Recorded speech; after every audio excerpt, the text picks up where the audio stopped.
Religion means to render service to God. If you do not render service to God, that is not religion, that is cheating. Therefore, in the Srimad Bhagavatam, it is said, Dharma prodhita paitavatra parama nirmasaranam satam. That cheating type of religion is completely rejected from Srimad Bhagavatam. That is not dharma. Therefore Krishna says, Sarva dharman parityajya mamekam saranam. This is dharma.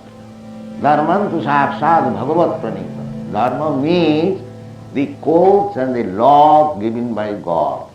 So God says that to surrender unto Him. Mamekam saranam.